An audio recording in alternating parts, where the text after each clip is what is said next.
کیا یہ لوگ کہتے ہیں کہ پیغمبر نے خدا پر جھوٹ باندھ لیا ہے؟ اگر خدا چاہے تو اے محمد صلی اللہ علیہ وآلہ وسلم تمہارے دل پر مہر لگا دے، اور خدا جھوٹ کو نابود کرتا اور اپنی باتوں سے حق کو ثابت کرتا ہے۔ بے شک وہ سینے تک کی باتوں سے واقف ہے، اور وہی تو ہے جو اپنے بندوں کی توبہ قبول کرتا اور ان کے قصور معاف فرماتا ہے، اور جو تم کرتے ہو سب جانتا ہے۔ اور جو ایمان لائے اور عمل نیک کیے ان کی دعا قبول فرماتا ہے اور ان کو اپنے فضل سے بڑھاتا ہے۔ اور جو کافر ہیں ان کے لیے سخت عذاب ہے۔ اور اگر خدا اپنے بندوں کے لیے رزق میں فراخی کر دیتا تو زمین میں فساد کرنے لگتے، لیکن وہ جو چیز چاہتا ہے اندازے کے ساتھ نازل کرتا ہے۔ بے شک وہ اپنے بندوں کو جانتا اور دیکھتا ہے۔ اور وہی تو ہے جو لوگوں کے نا امید ہو جانے کے بعد میں برساتا اور اپنی رحمت یعنی بارش کی برکت کو پھیلا دیتا ہے، اور وہ کارساز اور سزاوار تعریف ہے۔ اور اس کی نشانیوں میں سے ہے آسمانوں اور زمین کا پیدا کرنا اور ان جانوروں کا جو اس نے ان میں پھیلا رکھے ہیں، اور وہ جب چاہے ان کی جمع کر لینے پر قادر ہے۔ اور جو مصیبت تم پر واقع ہوتی ہے سو تمہارے اپنے فعلوں سے، اور وہ بہت سے گناہ تو معاف ہی کر دیتا ہے۔ اور تم زمین میں خدا کو عاجز نہیں کر سکتے، اور خدا کے سوا نہ تمہارا کوئی دوست ہے اور نہ مددگار۔ اور اس کی نشانیوں میں سے سمندر کے جہاز ہیں جو گویا پہاڑ ہیں۔ اگر خدا چاہے تو ہوا کو ٹھہرا دے اور جہاز اس کی سطح پر کھڑے رہ جائیں۔ تمام صبر اور شکر کرنے والوں کے لیے ان باتوں میں قدرت خدا کی نمونے ہیں، یا ان کے اعمال کے سبب ان کو تباہ کر دے اور بہت سے قصور معاف کر دے۔ اور انتقام اس لیے لیا جائے کہ جو لوگ ہماری آیتوں میں جھگڑتے ہیں وہ جان لیں کہ ان کے لیے خلاصی نہیں۔ لوگوں، جو مال و متاع تم کو دیا گیا ہے وہ دنیا کی زندگی کا ناپائیدار فائدہ ہے، اور جو کچھ خدا کے ہاں ہے وہ بہتر اور قائم رہنے والا ہے، یعنی ان لوگوں کے لیے جو ایمان لائے اور اپنے پروردگار پر بھروسہ رکھتے ہیں، اور جو بڑے بڑے گناہوں اور بے حیائی کی باتوں سے پرہیز کرتے ہیں، اور جب غصہ آتا ہے تو معاف کر دیتے ہیں، اور جو اپنے پروردگار کا فرمان قبول کرتے ہیں اور نماز پڑھتے ہیں اور اپنے کام آپس کے مشورے سے کرتے ہیں، اور جو مال ہم نے ان کو عطا فرمایا ہے اس میں سے خرچ کرتے ہیں،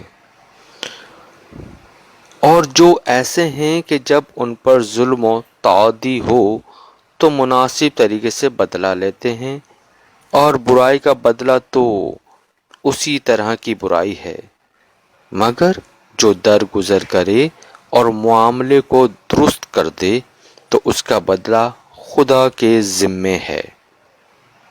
اس میں شک نہیں کہ وہ ظلم کرنے والوں کو پسند نہیں کرتا،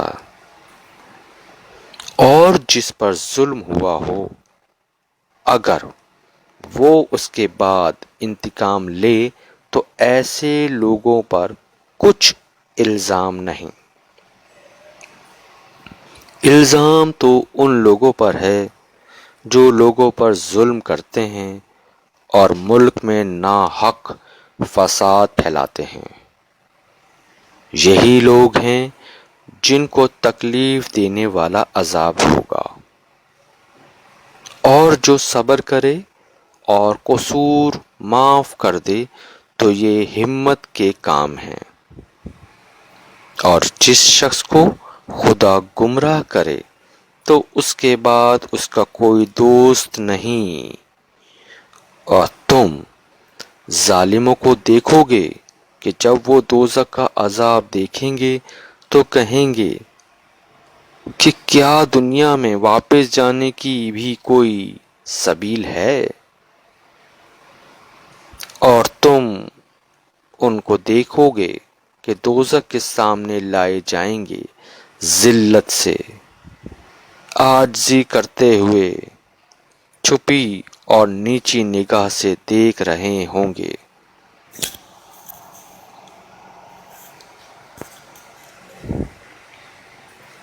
اور مومن لوگ کہیں گے کہ خسارہ اٹھانے والے تو وہ ہیں جنہوں نے قیامت کے دن اپنے آپ کو اور اپنے گھر والوں کو خسارے میں ڈالا۔ دیکھو کہ بے انصاف لوگ ہمیشہ کے دکھ میں پڑے رہیں گے، اور خدا کے سوا ان کے کوئی دوست نہ ہوں گے کہ خدا کے سوا ان کی مدد دے سکے۔ اور جس کو خدا گمراہ کرے اس کے لیے ہدایت کا کوئی رستہ نہیں۔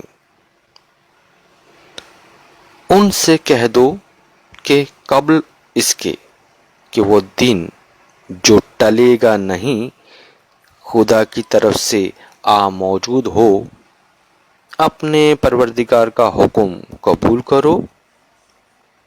اس دن تمہارے لیے نہ کوئی جائے پناہ ہوگی اور نہ تم سے گناہوں کا انکار ہی بن پڑے گا۔ پھر اگر یہ منہ پھیر لیں تو ہم نے تم کو ان پر نگہبان بنا کر نہیں بھیجا، تمہارا کام تو صرف احکام کا پہنچا دینا ہے۔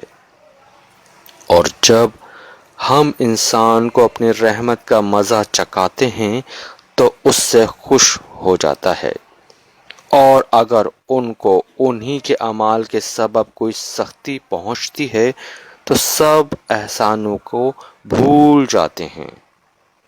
بے شک انسان بڑا ناشکرا ہے۔ تمام بادشاہت خدا ہی کی ہے، آسمانوں کی بھی اور زمین کی بھی۔ وہ جو چاہتا ہے پیدا کرتا ہے، جسے چاہتا ہے بیٹیاں عطا کرتا ہے، اور جسے چاہتا ہے بیٹے بخشتا ہے، یا ان کو بیٹے اور بیٹیاں دونوں عنایت فرماتا ہے، اور جس کو چاہتا ہے بے اولاد رکھتا ہے۔ وہ تو جاننے والا اور قدرت والا ہے، اور کسی کے آدمی کے لیے ممکن نہیں کہ خدا اس سے بات کرے مگر الہام کے ذریعے سے، یا پردے کے پیچھے سے، یا کوئی فرشتہ بھیج دے تو وہ خدا کے حکم سے جو خدا چاہے القاء کرے۔ بے شک وہ عالی رتبہ اور حکمت والا ہے۔ اور اسی طرح ہم نے اپنے حکم سے تمہاری طرف روح القدس کے ذریعے سے قرآن بھیجا ہے۔ تم نہ تو کتاب کو جانتے تھے اور نہ ایمان کو، لیکن ہم نے اس کو نور بنایا ہے کہ اس میں ہم اپنے بندوں میں سے جس کو چاہتے ہیں ہدایت کرتے ہیں، اور بے شک اے محمد صلی اللہ علیہ وآلہ وسلم تم سیدھا رستہ دکھاتے ہو، یعنی خدا کا رستہ جو آسمانوں اور زمین کی سب چیزوں کا مالک ہے۔ دیکھو سب کام خدا ہی کی طرف رجوع ہوں گے اور وہی ان میں فیصلہ کرے گا۔